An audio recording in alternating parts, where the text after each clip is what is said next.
Bonjour à tous pour cette deuxième conférence de l'après-midi sur la thématique du Canada.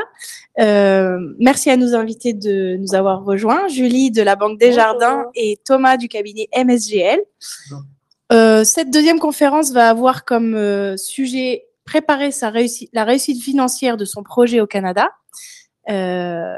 Donc, ils vont nous dévoiler tout ce qu'il faut savoir sur le plan financier, bancaire au Canada.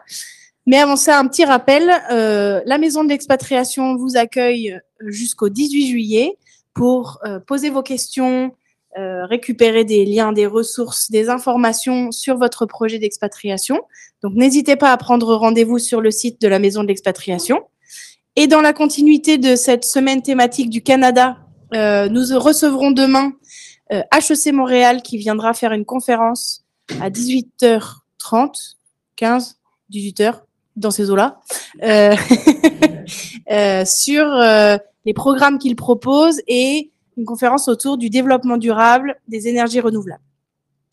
L'ambassade du Canada également fera une permanence demain à la Maison de l'Expatriation en présentiel entre 14h et 17h. Donc, si vous avez des questions, on vous invite à venir en vrai, nous rencontrer l'ambassade du Canada pour poser toutes vos questions. Je vais donc laisser maintenant la parole à Julie et Thomas pour tout vous dire sur comment réussir financièrement votre projet au Canada. Merci beaucoup, puis merci à la Maison de l'Expatriation de nous accueillir aujourd'hui. Je vais commencer dans un premier temps, on va parler de banque et ensuite Thomas continuera plus sur l'aspect fiscal. Bon, ça parle dans tous les cas un petit peu d'argent. Mais c'est important quand on s'expatrie. Donc, la première partie, c'est préparer la réussite financière de votre projet. Je vais déjà me présenter. Donc, je m'appelle Julie Bolato-Bertolini. Au départ, moi aussi, je suis partie au Canada à un moment donné. J'étais directrice d'agence quand je suis partie. Et puis, avec mon mari et mes 2 enfants, on est partis au Québec, à Montréal. Et là, à ce moment-là, j'ai dû réinventer complètement le projet parce que quand on est directrice d'agence, même si ça paraît assez basique, et finalement, il faut tout réapprendre parce que tout le système financier est différent. Donc là, j'ai tout réappris et j'ai pu poursuivre ensuite chez Desjardins en tant que référente France-Canada à Montréal. Et par la suite, je suis revenue en France et j'ai réintégré également Desjardins. Donc là, l'objectif, ça va vraiment être de vous donner tout ce que j'aurais aimé qu'on me donne avant que je parte sur le système financier canadien. Puis en même temps, je vais utiliser mon expérience pour répondre à des questions que vous pourriez avoir de manière générale. Alors déjà, pour que ce soit un petit peu interactif, alors les personnes qui sont dans la salle l'ont déjà fait, je vais vous demander de scanner le code QR qui est ici à l'écran ou autrement dans la conversation, on vous a mis justement le mail où vous allez sur worldclap.com et le code c'est périple.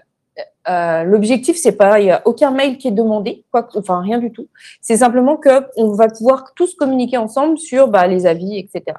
Donc, on va commencer par une première question qui est comment Desjardins peut vous aider dans votre projet d'immigration. Donc là, je vais vous laisser répondre à cette question qui doit apparaître à votre écran. Est-ce que vous me confirmez que c'est bon dans la salle? C'est bon? OK. Donc, je vous laisse répondre. Moi, je continue ma petite présentation et on va revenir à la réponse par la suite. Donc, déjà, je vais vous présenter Desjardins. Desjardins, c'est le premier groupe coopératif en Amérique du Nord. Donc, ça fait plus de 125 ans qu'on existe. Ça a été créé par Alphonse Desjardins, d'où le nom. Et puis, nous avons 7,7 millions de clients. Pour vous donner une ordre d'idée, en France, vous voyez, le Crédit Agricole, c'est à peu près 50% des parts de marché. Et au Québec, c'est à peu près ça, c'est 50% des parts de marché. Donc, c'est un acteur financier qui est quand même relativement connu. C'est une question qu'on se pose quand on part justement, c'est à qui je peux faire confiance. Puis là, vous pouvez vous dire que c'est plutôt pas mal.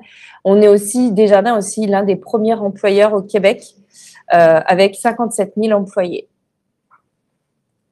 Ici, sur la carte, vous pouvez voir que, comme je vous le disais, on est un petit peu présent partout. Donc, il y a du vert partout. Et puis, le vert clair, il y a beaucoup de forêts. Il n'y a pas beaucoup de gens.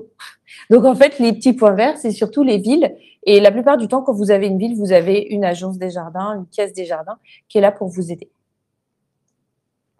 Qu'est-ce qu'on va faire pour vous? On est comme une banque en France, c'est-à-dire qu'on peut vous ouvrir un compte bancaire particulier, professionnel. On va vous assurer également. On va assurer vos biens habitation, auto, on en parlera un petit peu plus tard. Il ne faut pas oublier que c'est important de s'assurer sur l'habitation parce qu'au Québec, ce n'est pas obligatoire. Mais n'oubliez pas que l'assurance habitation est primordiale. Si votre logement prend feu, il faut vous couvrir. Tout ce qui est auto également, sachez qu'on a un accord entre la France et le Canada. Moi, typiquement, quand je suis partie, pardon, j'ai appuyé sur le micro. Quand je suis partie, j'avais pris l'assurance de mon époux et de l'employeur de mon époux justement. Et là, en passant chez Desjardins, j'ai gagné quasiment $150 parce que ça m'avait pris mon antériorité de conduite. Donc, c'est pas négligeable. Voilà. Bon, après, si vous avez 20 ans, effectivement, vous n'aurez pas beaucoup d'antériorité de conduite. Moi, j'étais un peu plus vieille. Voilà pour ça. Et après, Desjardins, ça va vous aider pour les placements. Continuons. Je suis dans le bon. Oui, on revient à notre question tout à l'heure. Du coup, notre question, c'était comment Desjardins peut vous aider pour votre projet d'immigration. Est-ce qu'on a eu des réponses, Lydia? 71% permet d'ouvrir un compte au Canada avant votre arrivée. 53% proposent une offre de bienvenue. 24% s'occupent de votre dossier d'immigration et 12% réservent votre billet d'avion. Très bien. Je ne sais pas si tout le monde a entendu la réponse, mais donc vous avez l'option B et D. Effectivement, qui permet justement nous, on va vous proposer l'offre de bienvenue et puis on va vous permettre d'ouvrir votre compte avant de partir. Et vous verrez que c'est super pratique parce qu'une fois que vous arrivez sur place, peut-être que vous avez une voiture à acheter, vous avez des matelas, des fourchettes, vous avez plein de choses à acheter. Et si vous comptez juste sur les potentiellement $10 000 que les douaniers vous autorisent, ce n'est pas forcément suffisant. Et en plus, c'est un petit peu risqué. On va parler de comment on étudie et quand on travaille. On étudie, on travaille au Québec. Donc, tout ce qui est frais d'immigration, etc. Donc, je vais déjà vous poser une première question qui va s'afficher également à l'écran pendant que je vais vous présenter la suite. C'est à mon arrivée. Mon arrivée est prévue dans 3 mois. Et je souhaite réaliser un virement sur mon compte courant avant mon arrivée. Quel montant dois-je virer? Ça, c'est la question qu'on me pose régulièrement. C'est avec combien il faut que je parte en termes de budget. Surtout les étudiants et leurs parents. D'accord. Donc, j'identifie mes dépenses. Déjà, il faut déterminer ce dont on a besoin. Déjà, c'est comment vous allez arriver là-bas. Est-ce que vous allez juste prendre un sac à dos? Est-ce que vous allez avoir un conteneur? Première question. Ensuite, au niveau de l'alimentation, vous pouvez aussi aller sur l'alimentation, par exemple, aller sur un drive. Il y a Walmart qui existe, par exemple, ou plein d'autres supermarchés. Et là, vous faites un drive comme vous feriez en France. Et là, ça va vous établir déjà un premier budget. Il y a tout ce qui est animaux. Est-ce que vous avez des animaux? Est-ce que ça va générer un budget également? Habitation, on va en parler juste après. Je vais vous donner des petits ordres d'idées de loyer. Parce que tout dépend de la ville où vous allez être. Naturellement, ça va être plus ou moins cher. Les enfants, au niveau des gardes, par exemple, et tout ce qui est soins personnels. Tout à l'heure, la Caisse des Français à l'étranger, on a parlé, ça peut être aussi une solution. Et après, vous avez vos loisirs. Tout ce qui est frais de logement, donc ici, sur ce tableau, il y a beaucoup d'informations, mais vous vous rendez compte que tout dépend où vous êtes situé. Là, on parle de Montréal, on parle de Toronto ou de Bruxelles, parce que des fois, il y a des gens qui viennent de Bruxelles aussi, ça nous donne une petite ordre d'idée. Là, vous vous rendez compte que suivant l'appartement, en dollars, ça ne va pas donner la même chose. Donc, à Montréal, on va plus être autour de 1687 $ pour un appartement, une chambre, versus Toronto, où là, on est à 2500 $. Vous voyez une grosse disparité. Effectivement, le niveau de vie est différent suivant la ville où vous êtes. Donc, pour faire votre budget, prenez pas au hasard, déjà déterminez la ville dans laquelle vous allez arriver. Au niveau des prix d'achat d'appartements, pareil, on se rend compte que pour le prix au mètre carré, vous vous rendez compte qu'à Montréal, on est à 9000 $, 9640 $ versus Toronto, où là, on est à 14 150 $. Donc là, l'écart est vraiment très, très différent. Ici, encore une fois, le coût de la vie. Là, on reprend du assez basique. C'est combien va vous coûter l'électricité, le chauffage. Donc ici, vous avez la différence également entre Toronto et Montréal, 110 $ versus 164 $. Les forfaits téléphoniques et Internet, ça, c'est un poste qui est très important aussi à prendre en compte. C'est pas nos 15 € de free ou de peu importe quel autre forfait qu'on peut trouver en France ce ne sera pas les mêmes prix. Là, c'est vraiment un poste qui est beaucoup plus important. On va répondre donc à notre question.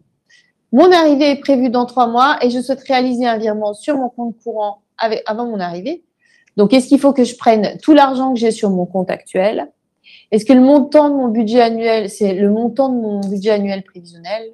Est-ce que c'est un montant déterminé à l'aide de la réalisation d'un budget individualisé pour les 3 premiers mois? Ou est-ce que c'est 1 000 $ pour commencer? Là, la réponse est, effectivement, c'est un petit peu pour ça qu'on a réalisé un budget avant. C'est que toute personne va déterminer le budget dont il a besoin, suivant si vous êtes 1, si vous êtes 2, si vous avez des enfants, etc. Et puis, et la ville dans laquelle vous allez être. Et là, après, vous pouvez vous dire, je pars avec 3 mois d'avance. Et comme ça, ça me laisse 3 mois pour trouver un job. Et après, hop, retomber sur mes pieds. Je vais vous expliquer également un petit peu qu'est-ce que le système financier canadien. D'accord? Est-ce que jusque-là, on a des questions par rapport à ce qui a été dit? Jusque-là, c'est bon? Dans la salle, c'est bon? Parfait. Donc, comment fonctionne le système financier canadien? Ça, c'est vraiment le gros changement qu'il faut bien comprendre.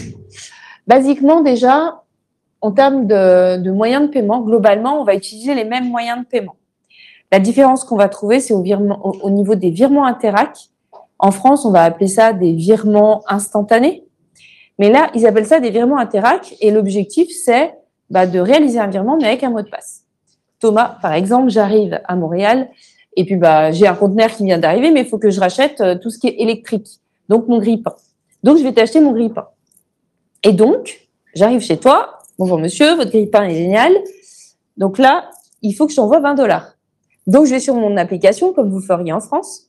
Je vais indiquer 20 $. Je vais mettre le numéro de téléphone de Thomas. Et on va se mettre d'accord. Le mot de passe, ça va être grille-pain. C'est bien, non, comme mot de passe. On met grille-pain. Hop, automatiquement, il reçoit l'information sur son téléphone que quelqu'un veut lui envoyer 20 $. Là, il va mettre le mot de passe grille-pain et pof, le virement est arrivé directement dans son compte et moi, je peux repartir avec mon grille-pain. C'est instantané, de la même manière qu'en France. Tout ce qui est chèque, c'est quelque chose qu'on utilise beaucoup moins, voire même pas du tout. Et il faut savoir que c'est une validité que de 6 mois, contrairement à la France où c'est 1 an et 8 jours. Tout ce qui est utilisation de téléphone, tout ça, ça fonctionne. Après, il y a quelque chose qu'il faut savoir, c'est au niveau des prélèvements. Moi, ça m'a beaucoup choquée quand je suis arrivée. Je sais pas toi, Thomas. C'est toi aussi ? Ouais. En fait, les prélèvements sont quasi inexistants. C'est-à-dire que c'est à vous de prendre la main sur votre budget et c'est à vous de dire je paye, je fais l'effort de payer le virement. Donc, par exemple, la cantine des enfants, faut penser à payer tous les mois. C'est vous qui faites le virement. On ne vient pas faire un prélèvement sur votre compte. Et tout ce que vous allez faire. Après, le pendant, ça va être de pouvoir mettre sa carte, enregistrer sa carte pour pouvoir faire en sorte que le virement soit payé naturellement tous les mois. Je suis encore dans le mauvais sens. On va parler de la différence entre la carte débit et la carte crédit. Alors, au Canada, vous avez 2 cartes. Moi, quand je suis arrivée, comme je vous disais tout à l'heure, j'étais directrice d'agence bancaire, je me dis, ça c'est simple. Il y a une carte, comme nous, une carte bleue, ça va être la carte débit. Puis la carte de crédit, j'en veux surtout pas, c'est une carte revolving, ils vont me prendre plein d'intérêts et j'en veux pas. Sauf que rapidement, j'ai compris qu'il fallait prendre les deux. Pourquoi? Parce que la carte de débit, chaque carte a une utilité. La carte de débit, elle va vous servir à, comme la carte bleue, retirer de l'argent de votre compte avec un retrait automatique, payer chez le commerçant. Mais par contre, vous ne pourrez pas payer par Internet. D'accord? Et quand on regarde la deuxième, la carte de crédit, là, on voit qu'il y a écrit Visa ou Mastercard. Et c'est ça, quand vous allez ouvrir votre porte-monnaie, que vous allez vous dire, OK, s'il y a écrit Visa ou Mastercard, celle-là, je peux l'utiliser pour Internet. Et donc, elle va vous servir pour acheter sur Internet. Vous allez pouvoir payer chez le commerçant. Mais là, ça se croise. On ne vous conseille pas d'utiliser la carte pour un retrait. Sinon, ça va vous générer des frais. Et aussi, en plus de ça, parce que ce n'est pas qu'une histoire de payer par Internet, la carte de crédit, elle est hyper importante parce qu'elle va alimenter votre code de crédit. Et on va en parler juste après. Avant, je vais vous expliquer la carte de crédit, comment elle fonctionne. En fait, c'est comme une carte à débit différé en France. C'est-à-dire qu'aujourd'hui, je crois qu'on est le 17 juin, je reçois ma carte de crédit, pendant un mois, je vais l'utiliser chez le commerçant par Internet, etc. Et puis, à la fin du mois, comme ça se ferait en France, en fait, je vais simplement prendre l'argent qu'il y a sur mon compte puis rembourser l'encours qu'il y a sur ma carte. En France, on ne donne pas forcément de montant. Enfin, il y a des plafonds. Nous, il y a des encours. Et les encours, ça va être au début peut-être $500 ou $1 500 et ça augmentera par la suite. D'accord ? Il ne faut pas dépasser ces encours-là. À la fin du mois, vous remboursez ce qui est en cours. Mais imaginons un mois, c'est pas possible. Vous n'avez pas l'argent sur le compte. En France, ce qui se passe, c'est que ça va quand même être débité de votre compte et ça va automatiquement arriver sur votre autorisation de découvert. Et là, vous commencez à payer des agios. Au Québec, l'autorisation de découvert n'existe pas. Donc, ce qui se passe, c'est que là, on va vous dire, OK, on vous laisse encore 21 jours de grâce pour payer votre carte que vous devez normalement. Au bout des 21 jours de grâce, jusque-là, vous ne payez toujours pas d'agio, contrairement à la France. Au bout des 21 jours de grâce, là, si vous ne pouvez toujours pas payer, à ce moment-là, vous partez sur toute la partie intérêt. Et ensuite, dès que vous pouvez payer, vous faites le virement d'un compte à l'autre. Vous allez pouvoir avoir accès à votre petite application et vous allez pouvoir répondre. Et on va voir si finalement, vous avez tous compris. Je dois acheter mon transformateur en ligne, parce qu'effectivement, l'électricité, c'est pas la même. Donc, si vous prenez votre matériel électronique et que vous arrivez au Québec, il va falloir prendre un transformateur. Et là, il faut que je l'achète sur Internet. Quelle carte vous allez utiliser? Je vous laisse indiquer en ligne ce que vous allez mettre. Est-ce qu'on a des réponses? Écoute, à 100% la carte de crédit. Ah, c'est que j'ai bien expliqué. Merci. Je suis contente. Exactement. On continue. Deuxième question. Je paye au service au volant. Vous aurez compris, en québécois, c'est le drive. Quelle carte dois-je utiliser?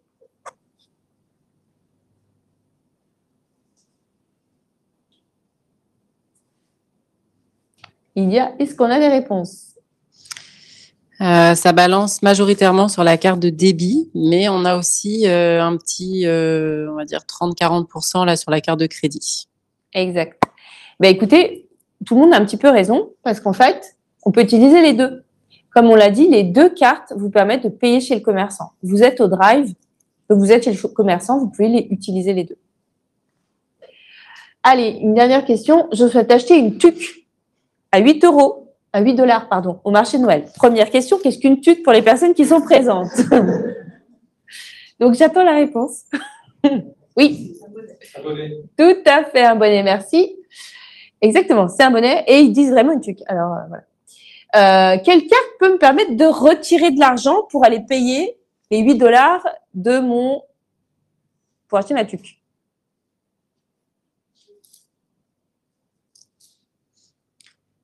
« 100%, on est sur la carte de débit. Et bravo! Merci à tous, vous avez tout compris. On va finir pour parler de la cote de crédit. Tout à l'heure, je vous ai expliqué que la carte de crédit était importante pour votre cote de crédit. La cote de crédit en France, ça n'existe pas.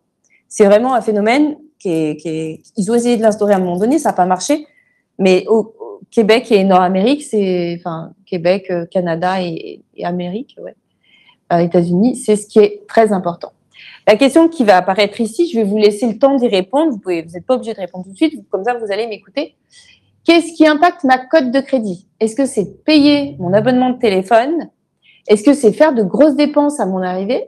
Est-ce que c'est payer à jour ou en retard qui impacte mon historique de crédit? Ou est-ce que c'est payer mon épicerie en argent comptant? La question va continuer de s'afficher pendant que je vais vous expliquer. Le dossier de crédit, donc, c'est votre réputation financière. C'est un petit peu comme votre casier judiciaire, mais financier. D'accord? Donc, il est super important. Pourquoi? Parce qu'il y a beaucoup de gens qui vont vous le demander. Je vais vous expliquer juste après. En fait, c'est comme un petit peu votre permis de conduire, vous avez 12 points. Sauf que là, la différence, c'est que vous en avez jusqu'à 900. Et que quand vous vous faites flasher, vous perdez des points. De la même manière, si vous faites flasher financièrement parce que vous payez en retard ou que vous ne payez pas, ça va vous faire perdre des points.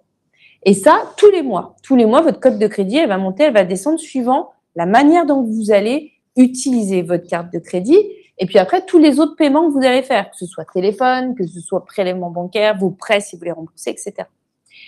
Et donc, ça va être hyper important parce que le problème, c'est qu'on va vous demander votre code de crédit, par exemple, quand vous allez louer un bien.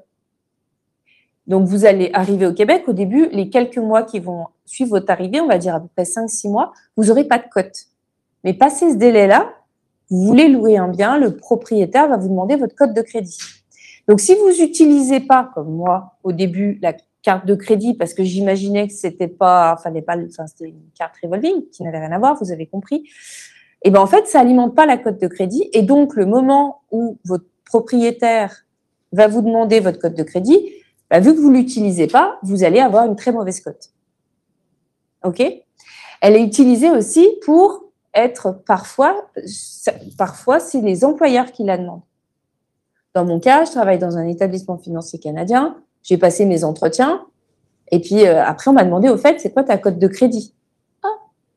Puis, on peut ne pas être pris à cause de cette cote. Donc, c'est super important de bien comprendre que la cote de crédit est très importante. Donc, je reviens à mes questions. Qu'est-ce qui impacte ma cote de crédit ? Est-ce que c'est payer mon abonnement de téléphone ? Est-ce que c'est faire des grosses dépenses à mon arrivée ? Est-ce que c'est chaque paiement à jour ou en retard qui impacte mon historique de crédit ? Ou est-ce que c'est payer mon épicerie en argent comptant ? Est-ce qu'on a une réponse ? Alors, on a 86% de réponses sur la réponse C. Et puis le reste, on a égalité sur les autres réponses. OK, donc on a un petit peu la bonne réponse. C'est-à-dire là, c'est effectivement, mais du coup, c'est aussi mon abonnement de téléphone parce que chaque paiement que je vais faire, à jour ou en retard, ça va automatiquement impacter. Je vais finir sur notre offre de bienvenue. Il nous reste 3 minutes, tout va bien, on est dans le timing. Notre offre de bienvenue, c'est quoi ? Déjà, ça va être de pouvoir ouvrir votre compte avant que vous arriviez. C'est-à-dire que, comme je vous le disais tout à l'heure, vous allez partir, puis dès que vous allez arriver, vous allez tout vendre en France, et puis vous n'aurez plus rien, il va falloir tout racheter de l'autre côté. Et c'est là où, s'il faut attendre que le virement arrive, là, c'est hyper frustrant déjà. Et puis en plus, si vous mettez de l'argent dans vos bagages, c'est aussi très risqué. Donc, ce qu'on va faire, c'est qu'on va vous ouvrir un compte grâce à un code qu'on va vous donner et qu'on va vous mettre aussi sur la conversation. Là, vous avez juste à remplir ce document. C'est 6 pages, ça met à peu près 8 minutes. 48 heures plus tard, vous avez votre RIB, qu'on appelle Specimen Check au Québec. Et là, quelques semaines avant de partir, on va dire 3 semaines avant, vous pouvez réaliser un virement, peu importe le montant, sur votre compte à vous-même. Et après, au moment où vous arrivez au Québec, on vous authentifie. Et le jour même, on va vous donner votre carte de débit. On va commander la carte de crédit, mais on va vous donner la carte de débit. Et vous allez pouvoir avoir votre argent directement parce qu'on vous aura authentifié. Et croyez-moi, c'est super pratique. En tant qu'expat, je vous le dis. Et si on n'a pas 3 semaines ? Le plus tôt est le mieux. C'est le plus rapidement. Là, par exemple, si vous venez ouvrir aujourd'hui, dans 48 heures, vous avez votre RIB et après, vous pouvez l'envoyer. Dans tous les cas, c'est un conseil de l'envoyer, de dire 3 semaines, mais en moyenne, un virement met 5 à 7 jours à arriver. Donc, c'est plus dans le timing. C'est un peu comme un mariage. On va prendre le traiteur au début et puis à la fin, on achète les dragées. Là, c'est à peu près pareil. C'est-à-dire, ouvrez le compte dès que vous savez que vous partez. Deuxième étape, je fais le virement 3 semaines avant, histoire d'être bien, d'avoir le temps. Il y a des frais de virement ? On en parle justement. Merci pour la question. Il y a 3 coûts. Au moment où vous allez voir votre banque, elle va déjà prendre des frais de virement qui vont être soit proportionnels, soit fixes. Les frais de taux de change, vous demandez à votre banquier français de faire le change en France et pas au Canada, ça vous coûtera moins cher. Et après, vous avez un 3e frais à réception dans l'établissement financier au Canada et nous, ce sera 15 $. Donc, vous aurez compris, ne faites pas des virements régulièrement. Sinon, vous avez aussi Waze où là, ça peut être aussi moins cher. Je finis avec l'offre. Vous avez un code QR. Pour ceux qui sont à distance, on vous a mis dans la conversation le lien. Vous pouvez ouvrir votre compte directement avec ça.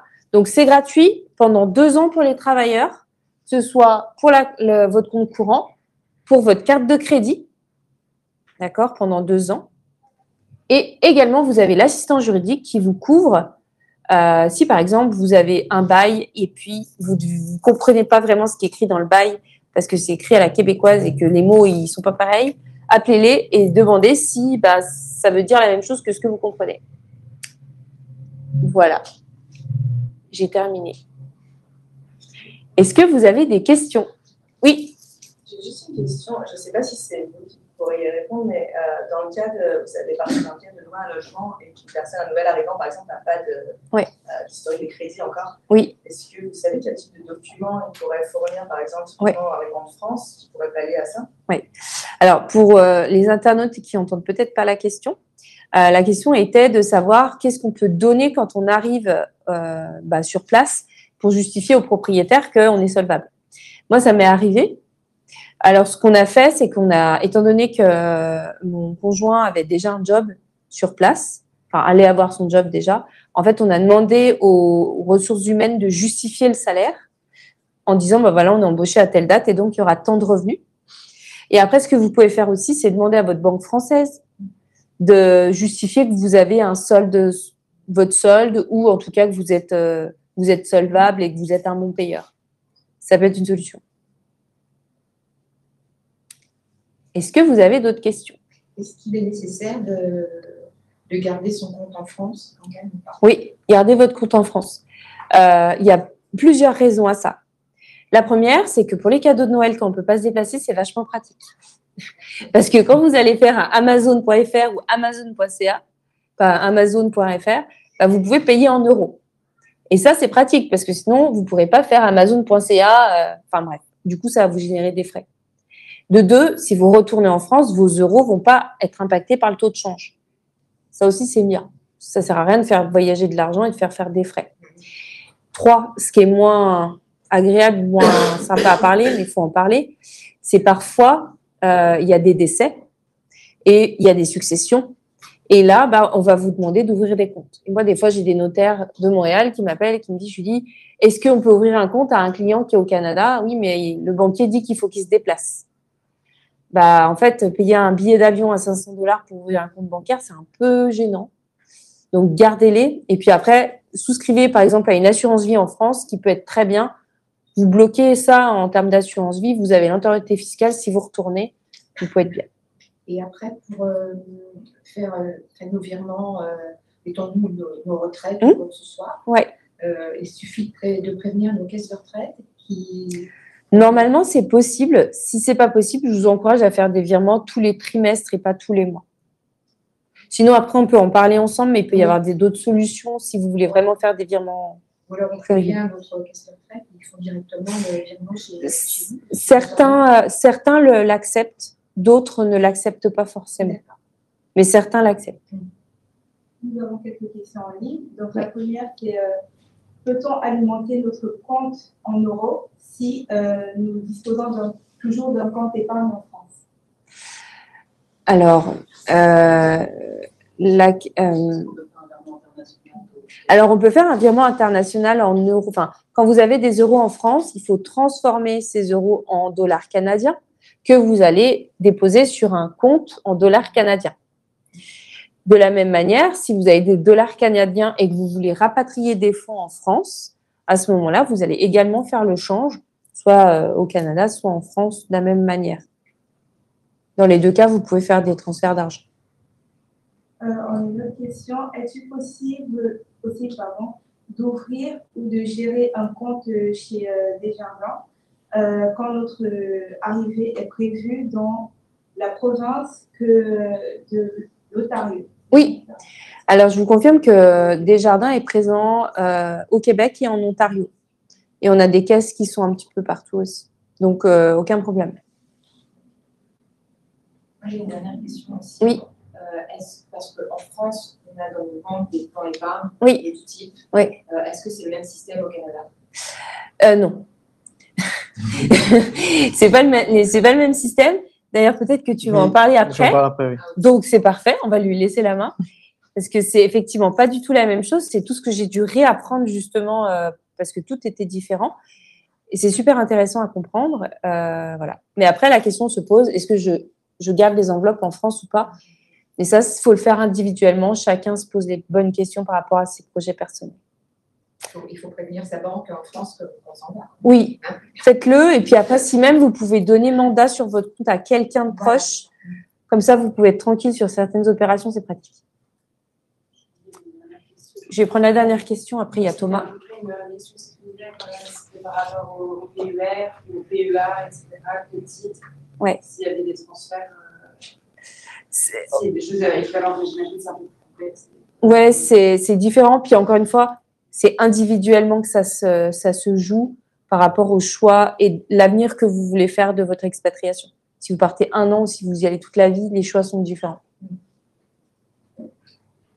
Voilà. Merci beaucoup. Ok, parfait. Merci Julie. Merci à toi. Elle était top.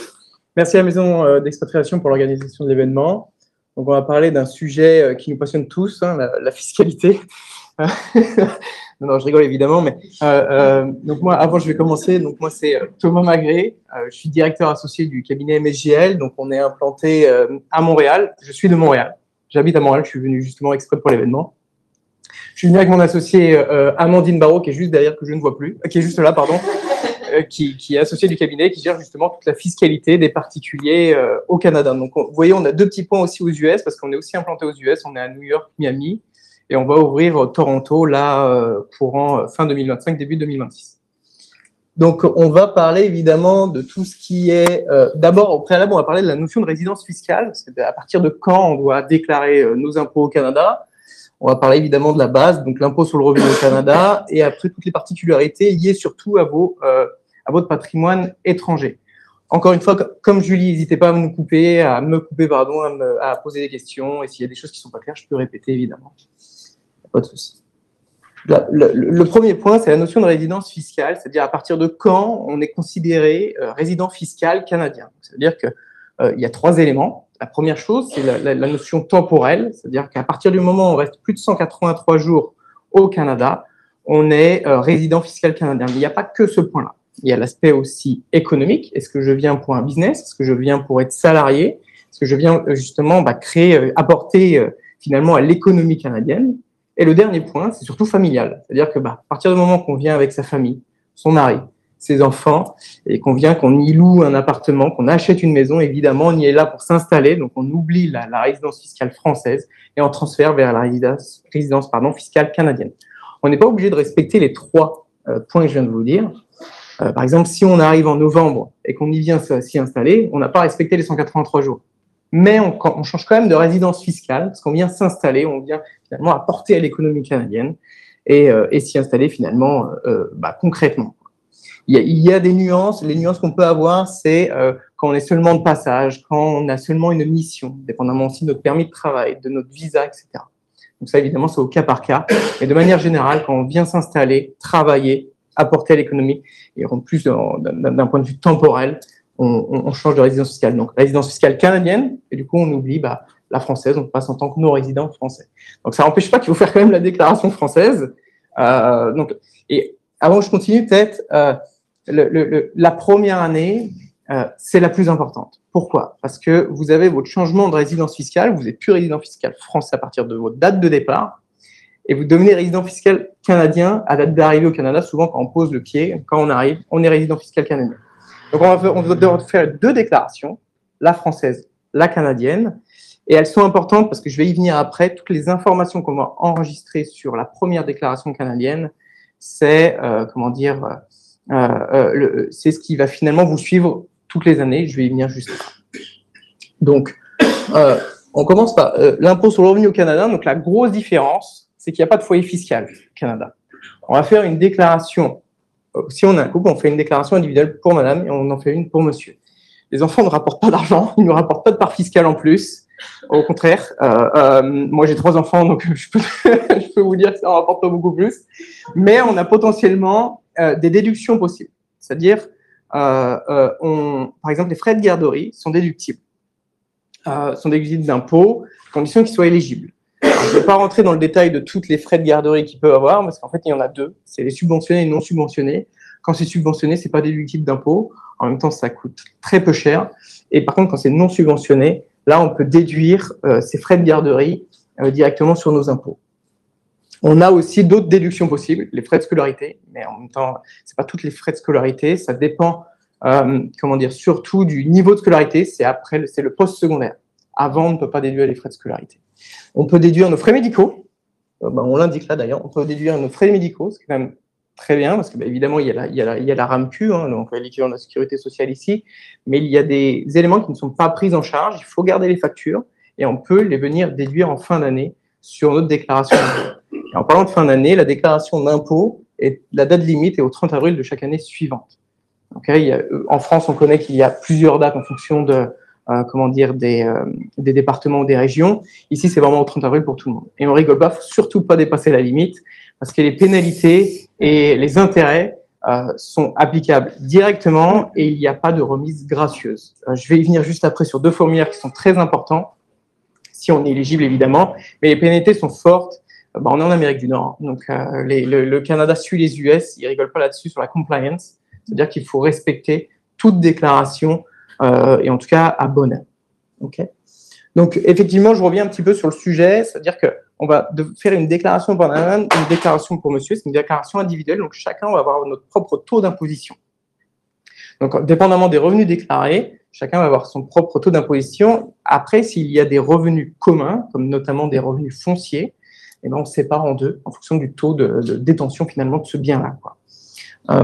Et peut-être avant que je continue aussi, ce qui est important de savoir, vous le savez déjà peut-être, mais on a une imposition, une double imposition, enfin une imposition différente, parce qu'on a une imposition fédérale qui est canadienne et une imposition provinciale donc qui est par province. Donc c'est-à-dire qu'on a un taux combiné finalement en fin d'année, dépendamment dans quelle province on réside. Et donc, ça veut dire qu'on va payer un impôt directement au Canada, au fédéral, et son impôt directement à la province, parce que les provinces sont indépendantes fiscalement. Donc, on ne va pas avoir le même taux d'imposition, dépendamment dans quelle province on habite. Effectivement, le Québec, parlant du Québec, évidemment, il y a d'autres provinces, c'est la province la plus taxée du Canada, qu'on soit clair. D'ailleurs, petite question avant qu'on continue. Selon vous, est-ce qu'on est plus taxé au Canada ou on est plus taxé en France ? Au Canada, oui, effectivement, on est plus taxé. Alors que pourtant, on pense qu'en France, on est bien servi. Pas du tout. Au Canada, on est aussi, et surtout au Québec, on est dans la province la plus taxée du Canada. Et on peut monter jusqu'à 53% d'imposition. Alors évidemment, il faut les revenus avec.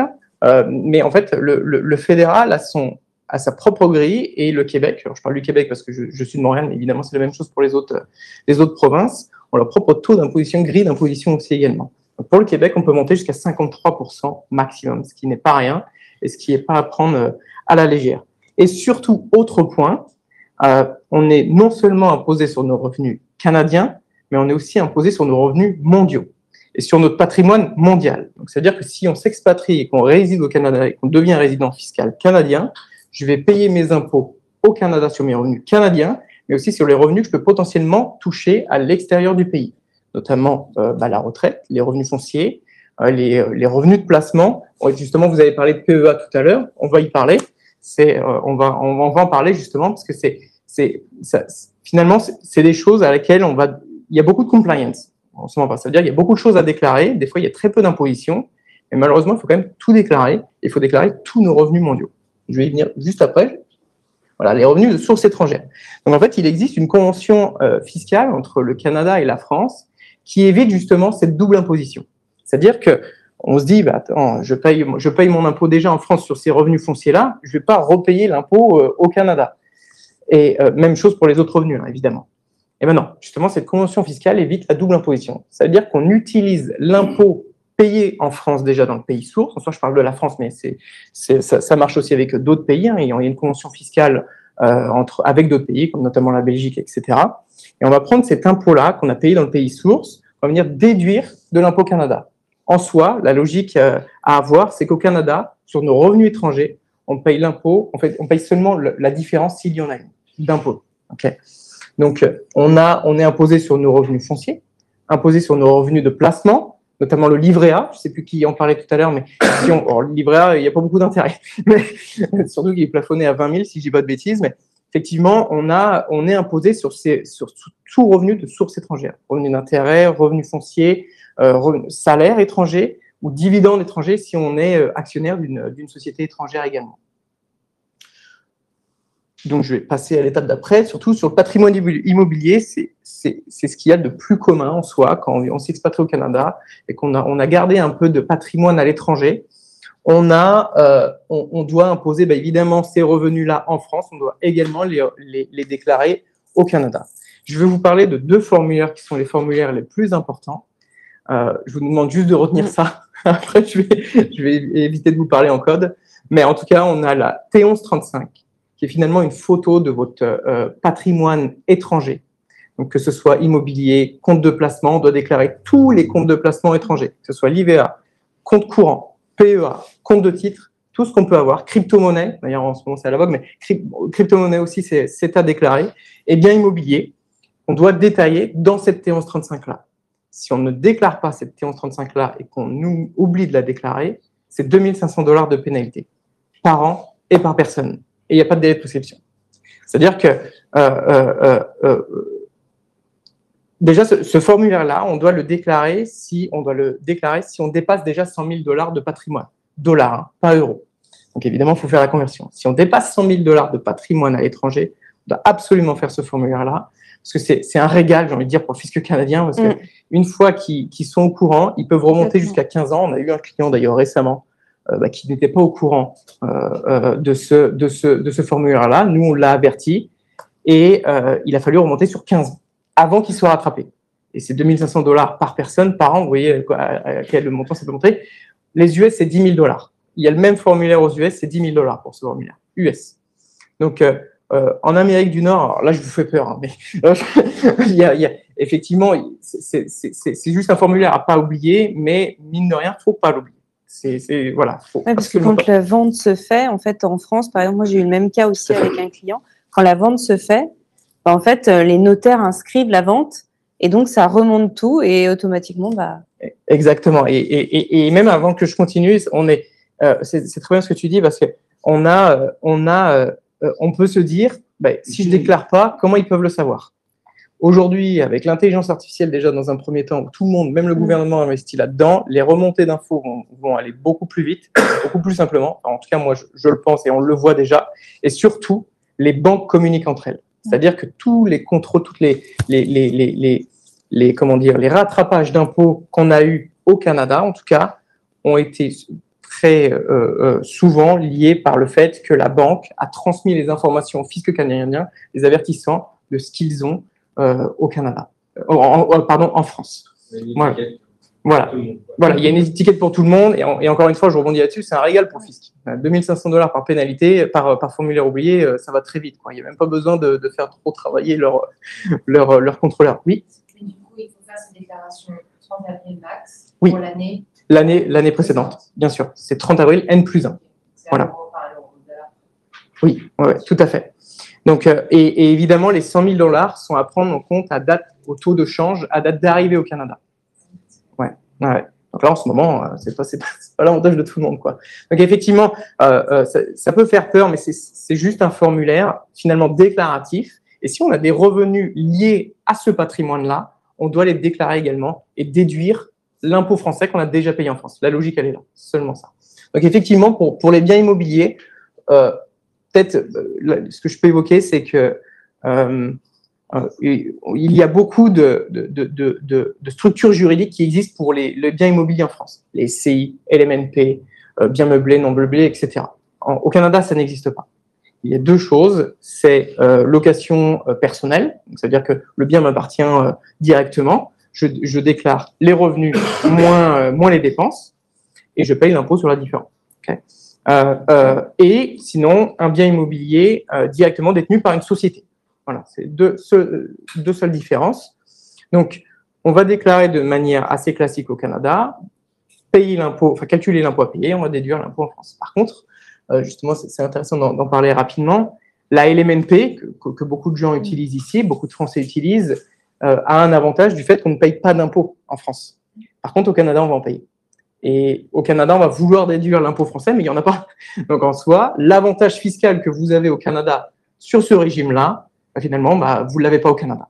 Donc, ça peut être assez perturbant, mais bon, c'est à prendre au cas par cas. C'est pour ça qu'il est très important de contacter, bon, c'est facile à dire parce qu'évidemment c'est notre business, mais dans le sens il faut contacter un comptable avant, en tout cas un fiscaliste avant de venir au Canada pour faire le tour de votre patrimoine si vous en avez un, en tout cas de votre situation pour anticiper certains points. Évidemment, on va pas pouvoir, on n'a pas de baguette magique, on va pas pouvoir enlever toute l'imposition, mais on va pouvoir anticiper certains points. Comme par exemple, si on a un bien immobilier en France, il faut le faire estimer. C'est-à-dire parce que je vais y venir après, il y a la notion d'exit tax. Donc en fait, il y a beaucoup de choses à anticiper. On peut optimiser certains points, mais malheureusement, en fonction de certaines situations, c'est inévitable et on n'est pas dans la meilleure situation fiscale. On a des optimisations possibles, je ne vais pas en parler, c'est au cas par cas, mais je vous ai parlé tout à l'heure de revenus moins dépenses, il y a aussi d'autres optimisations comme l'amortissement du bien, mais ça a des conséquences derrière. Il faut être au cas par cas là, c'est beaucoup trop spécifique pour vous en parler aujourd'hui, mais il existe certains tips en tout cas. Patrimoine immobilier, c'est la même chose. On doit déclarer tout ce qu'on a à l'étranger, donc plan d'épargne d'entreprise, actions, comme je vous l'ai dit tout à l'heure. Donc le PEA, c'est un compte bancaire, mais c'est un compte d'action, compte de titre également. Et on est imposé, on doit déclarer tout mouvement d'action, c'est-à-dire que toute acquisition, toute cession et tout dividende reçu de ces actions-là. C'est-à-dire que si on vend une action pendant qu'on est au Canada, souvent le PEA, c'est de l'achat-revente très, très régulière, on doit déclarer son acquisition et sa cession. Et s'il y a une plus-value, et en plus de ça, avec le taux de change, lui, se ramène aussi pour mettre un peu pour mijoter tout ça. Et s'il y a une plus-value, on est imposé dessus. Donc, les plus-values au Canada sont imposées finalement à 50%. Admettons, je fais 100 de plus-value, on prend 50%, donc 50, qu'on réintègre dans nos revenus et on est imposé sur notre taux d'imposition habituel. Donc, ça marche évidemment pour les actions, ça marche aussi pour les biens immobiliers. Si je suis au Canada et que je vends ma maison en France, c'est la même chose. Donc, au Canada, quand on va arriver, on va enregistrer la valeur de notre bien étranger. Alors, je reviens sur ce que j'ai dit tout à l'heure, justement. On va enregistrer finalement la valeur de notre maison, admettons, en France. Et si je la vends pendant que je suis au Canada, on doit faire le calcul suivant, prix de cession moins prix de ce bien-là, date d'arrivée au Canada. Et je suis imposé sur la prise de valeur, donc la plus-value à ce moment-là. Donc, il est intéressant de justement, le petit tips, c'est de faire surestimer son bien à date d'arrivée au Canada. C'est-à-dire qu'avant d'arriver, un mois avant, idéalement, c'est d'appeler un agent immobilier qu'il estime notre bien immobilier la valeur la plus haute possible. Parce que quand on va devoir justifier au fisc l'inscription de cette valeur-là, dire, écoutez, je l'ai fait estimer, elle vaut ce prix-là. Et si on fait de la valeur la plus haute, si jamais il y a plus-value, s'il y a cession pendant que vous êtes au Canada, alors c'est vrai qu'au départ, on a dû se dire, non, je ne vais pas la vendre. Mais évidemment, on ne sait pas qu'est-ce que ce sera dans 5 ans, dans 10 ans, dans 15 ans, dans même 20 ans. Donc, optimisons un maximum cette situation-là et ça permettrait justement de limiter la casse. Donc, ça marche aussi pour les stock options, très spécifique, ça je pourrais faire un cas par cas pour si ça concerne des personnes ou s'il y a des questions sur le chat, évidemment. Et on a l'assurance vie. Alors, l'assurance vie française n'est pas considérée comme assurance vie au Canada. Elle est considérée comme compte de placement étranger. Donc, si on a une assurance vie en France, on est imposé sur sa prise de valeur annuelle. Je m'explique. Début d'année, elle vaut 200 000. Fin d'année, je suis à 250 000. Bon, c'est une belle prise de valeur. Ça n'existe pas trop, mais on veut plutôt dire 200 000, 210 000. Okay, j'ai rien mis dedans, ça a pris 10 000. Je suis imposé sur 10 000. Clairement. Vous ne le touchez pas, ce n'est pas tangible, c'est juste une prise de valeur de votre assurance vie. Mais mine de rien, on est imposé dessus. Chaque prise de valeur de votre assurance vie est imposable chaque année. Donc, évidemment, si l'assurance vie française est à 5 000, bon, l'impact est moins gros. Mais quand on commence à avoir de belles assurances vie à 200, 300, 400 000, voire même plus, l'impact peut quand même être assez énorme. Surtout avec le marché actuel où c'est un peu la folie de partout. Honnêtement, surtout si elle est valorisée en actions, ça peut monter très haut. On a eu une année assez folle où toutes les assurances vie se faisaient impacter fiscalement. En France, on ne se fait pas du tout impacter dessus. On est impacté au moment du déblocage. Mais au Canada, chaque année, vous payez de l'impôt sur quelque chose que vous n'avez même pas touché. Donc, ça, encore une fois. Alors, il existe des produits, justement, je reviens sur ce que disait Julie tout à l'heure. Il existe aussi des produits d'assurance vie au Canada qui sont tout aussi intéressants. Alors, ça dépend de votre situation. Ça dépend si vous restez que 2 ans. Pour moi, c'est quand même peut-être pas si rentable que ça. Mais si vous restez plus longtemps, il faut quand même penser. Il y a de beaux produits et qui, eux, ne sont pas imposés de la même manière qu'une assurance vie française. Oui. Si on a des unités de compte dont la valeur fluctue mais qui ne touchent pas d'intérêt fixe chaque année, c'est évalué comment? Dans votre assurance vie, ouais. En fait, c'est seulement la prise de valeur.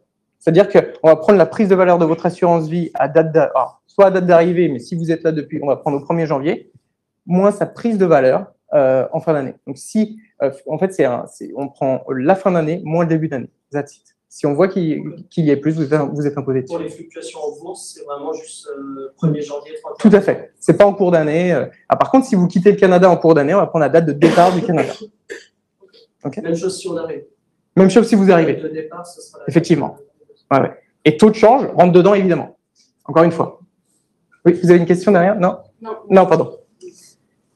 Donc la T1135, je vous en ai parlé tout à l'heure, formulaire qu'il ne faut absolument pas oublier si on dépasse 100 000 $. Je vois que je parle beaucoup, que le temps file. Pardon.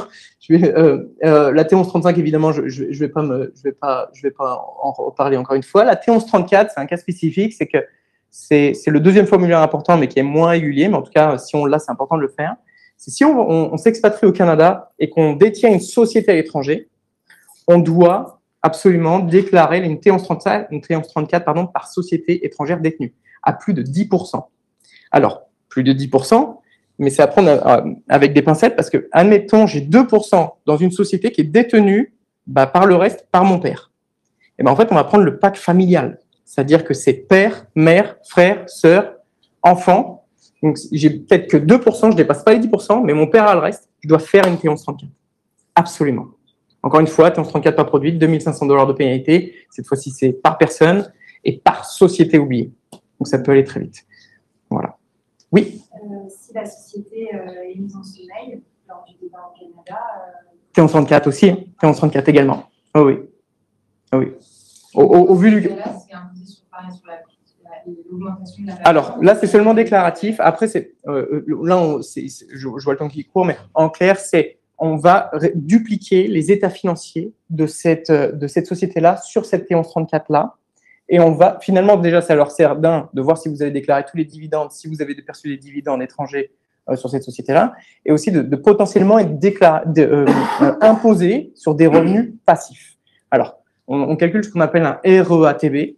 Bon, je ne vais pas rentrer dans le détail, mais en clair, ça leur sert à déterminer si vous avez des revenus de placement sur une société étrangère que vous pouvez, finalement, être imposé à titre personnel au Canada. Okay.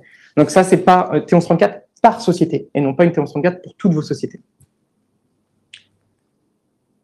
Donation, donc ça veut dire que si vous êtes au Canada et que vous avez une donation de succession, pas d'imposition. Okay, vous êtes imposé en France en fonction des règles françaises, évidemment. Mais au Canada, il n'y a pas d'imposition. La seule différence, c'est qu'évidemment, si on vous cède un bien, ça rentre dans le cadre de votre T1135, donc dans votre patrimoine. Donc, il ne faut pas l'oublier. Ça veut dire que si on reçoit de l'argent, un bien en donation, l'année suivante, il faut la déclarer. Dans la T1135. Égal, ouais, tout à fait. Et le dernier élément, après comme ça on va pouvoir laisser un peu de temps pour les questions, c'est l'impôt de départ canadien. Justement, je vous en parlais brièvement tout à l'heure. C'est ce qu'on appelle l'exit tax. C'est-à-dire que, voilà, très bien, on habite au Canada, on s'y sent bien, on reste plus de 5 ans, et finalement, on a une raison qui nous fait rentrer en France. Sur notre dernière déclaration d'impôt canadienne, on a ce qu'on appelle l'exit tax, c'est-à-dire qu'on va prendre la valeur de votre patrimoine étranger total, moins sa valeur à date d'arrivée au Canada, et vous êtes imposé sur la prise de valeur latente de votre bien étranger. Oui, donc je m'explique, c'est plus simple à expliquer pour les biens immobiliers. Voilà. Donc moi, je suis arrivé au Canada en 2020, j'ai estimé que ma maison valait 100 000 $. Très bien, j'ai eu la T1135 d'ailleurs, je fais la T1135. Je suis resté 10 ans au Canada et je veux rentrer en France finalement. Ma maison ou mon appartement, plus un appartement, je pense, bon, en tout cas pas à Paris, mais, vaut 200 000 $.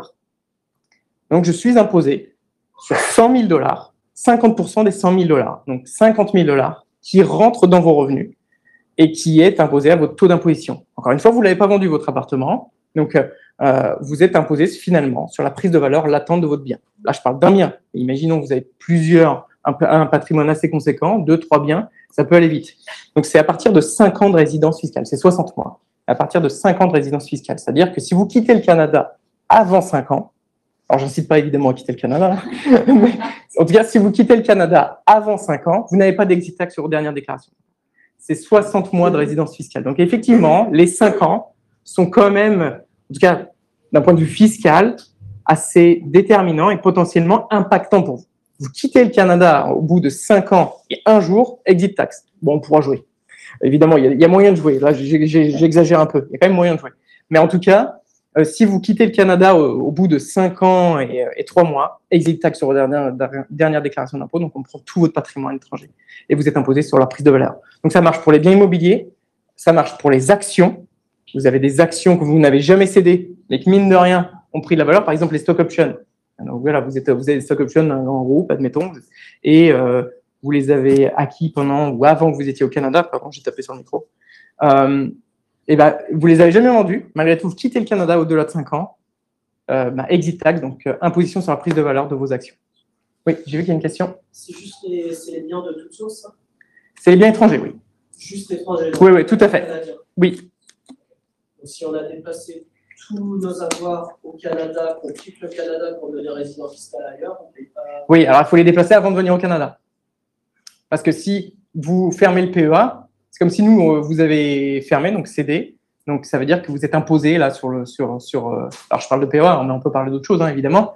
Mais sur des actions, admettons que vous détenez avant d'arriver au Canada, il faut les vendre. Parce que si vous le faites pendant que vous êtes au Canada, finalement, vous payez s'il y a prise de valeur, en tout cas, et aussi il y a la notion de taux de change. Bon, évidemment, c'est à calculer au cas par cas, mais effectivement, il n'y a pas d'exit tax. C'est seulement sur les biens étrangers. Encore une fois, sur l'exit tax, il y a plein de particularités. Je ne vais pas les nommer aujourd'hui parce que sinon, on va y rester encore 2 heures. Mais en tout cas, il y a certaines nuances. Je parle de manière générale, ça à regarder au cas par cas. Mais effectivement, l'exit tax, c'est vraiment pas à prendre avec des pincettes. Et c'est pour ça que je reviens sur ce que j'ai dit au tout début. C'est la première déclaration d'impôt. C'est là où vous allez inscrire toute la valeur de votre bien, de votre patrimoine étranger à date d'arrivée au Canada. Donc, c'est très important. C'est pas à prendre à la légère parce que c'est ce qui va vous servir de base dans 5 ans. Alors, je parle de 5 ans. 5 ans, c'est long, mais en même temps court. Imaginez, au bout de 20 ans, la prise de valeur de tout ce patrimoine-là, ça peut être assez conséquent. La date d'arrivée au Canada, c'est la date d'entrée sur le territoire. Oui, tout à fait. Tout à fait. Si on ne travaille pas, si on ne génère pas de revenus. Alors, ça dépend avec quel permis on vient, mais effectivement, si on vient avec un PVT, si on vient avec un permis d'études, si on vient avec un… Comment ? C'est quoi, c'est un jeune pro? Non. EIMT? Je suis mon conjoint. Ah, ok, donc oui, vous serez conjoint de fait. Oui, tout à fait. Ouais, résidence fiscale à date d'arrivée. Ouais. Alors après, c'est pour ça que je disais qu'il y avait moyen d'optimiser, c'est-à-dire que si on quitte le Canada pour des vacances, ça peut marcher, ça peut jouer sur la notion de résidence fiscale. Mais là, on va vraiment chercher quelques jours. Voilà. Ok. On va en parler. Mais en tout cas, effectivement, la barre des 5 ans est vraiment, comment dire, peut avoir un impact assez conséquent et peut vous amener justement à décider.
Évidemment, on prend un comptable en fonction de notre niveau de patrimoine, même s'il y en a qui ne connaissent pas la fiscalité étrangère, comme par exemple la fiscalité en France.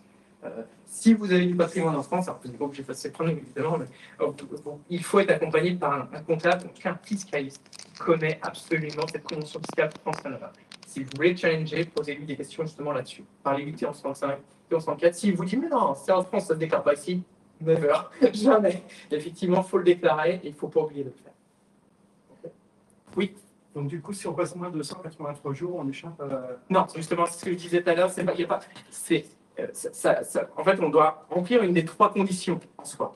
Si vous venez y habiter et louer un appartement, inscrire les enfants à l'école, etc., vous installez, vous avez une démarche d'installation, même si c'est fait le 15 décembre, on considère comme résidence fiscale, on peut être considéré comme résidence fiscale canadienne à partir du 15 décembre. On ne prend pas l'année complète, effectivement. On arrête la résidence fiscale française à partir, je crois, du 15 décembre, à partir du 15, et vous êtes résident fiscal canadien à partir du 15.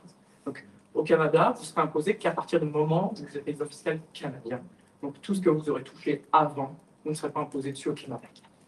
Mais on doit le déclarer malgré tout, d'ailleurs. Mais c'est pour calculer le crédit d'impôt, le crédit d'allocation familiale. Oui.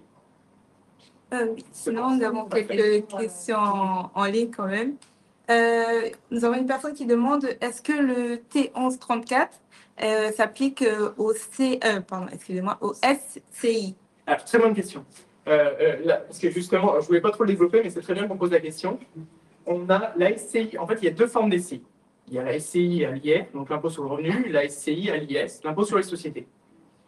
La SCI à l'IR, à l'impôt sur le revenu, n'est pas considérée comme société au Canada. Elle est considérée comme finalement un bien détenu en perso. Donc ça va rentrer dans le cadre de la T1135. Voilà. Et on va devoir déclarer les revenus, revenus moins dépenses, de cette SCI à l'IR. Par contre, la SCI à l'IS, donc l'impôt sur les sociétés, elle, est considérée comme société, donc éligible à la T1134. Voilà. Même chose, en fonction de ce qu'on détient. Souvent, c'est pour ça que je vous en ai parlé tout à l'heure, on a le cas classique, j'ai 3% dans la SCI familiale où il y a toute la ferme, etc. C'est bon, je n'ai pas besoin de le faire, mais sauf que finalement, c'est mes frères et sœurs ou mes parents qui ont le reste. On doit faire la T1134. Voilà. Donc, finalement, SCI à l'IS, T1134 à l'IR.